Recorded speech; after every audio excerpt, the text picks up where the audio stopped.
மக்களின் வாழ்வியல் மேம்பாட்டிற்கும் சுகாதார பாதுகாப்புக்கும் மிக அவசியமான மருத்துவமனையை மக்களின் பயன்பாட்டிற்காக திறந்து வைக்க முடியாமல் திரும்பியுள்ளார் வடமாகாண சுகாதார அமைச்சர் ப சத்தியலிங்கம்.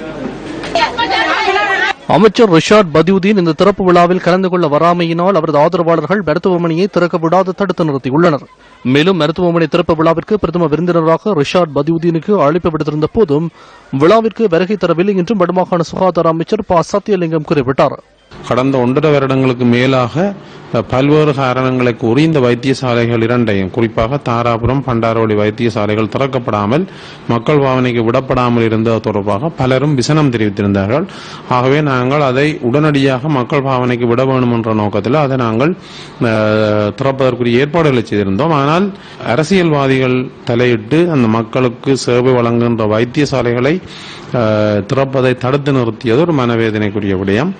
இந்த மக்களுக்காக சேவையை வழங்குவதற்காக கட்டப்பட்ட வைத்தியசாலை கடந்த 1.5 வருடங்கள் திறக்காமல் இருப்பதை திறப்பதற்கு எடுத்த முயற்சியை இந்த அரசியல் பின்னணியின் ஊடாக தடுத்து நிறுத்தியது பெரிய ஒரு சந்தேகத்தை ஏற்படுத்துகின்றது. மக்களுக்காக அரசியல்வாதிகளா அல்லது அரசியல்வாதிகளுக்காக மக்களா என்ற சந்தேகத்தை ஏற்படுத்துகின்றது.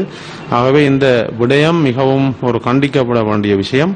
ஆகவே அந்த பிரதேசத்தில் இருந்து வாழுகின்ற இந்த மக்களுக்காக வாழுகின்ற என்று சொல்லிக் கொண்டிருக்கின்ற கௌரவ ரிஷாட் பதியுதீன் அவர்கள் இதுக்கு விடையளிக்க வேண்டியவராக இருக்கின்றார்.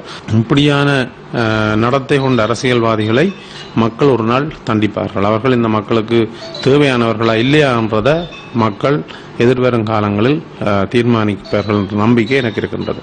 மக்கள் சேவைக்காக பயன்படும் இதேபோன்ற மருத்துவமனைகளுக்கு விசேட விருந்தினர்கள் வருகை தராததால் இதுபோன்ற சம்பவங்கள் நடைபெறுவது வாக்களித்த மக்களுக்கு செய்யும் துரோகம் என்றும் பொதுமக்கள் அங்கலாய்க்கின்றனர்.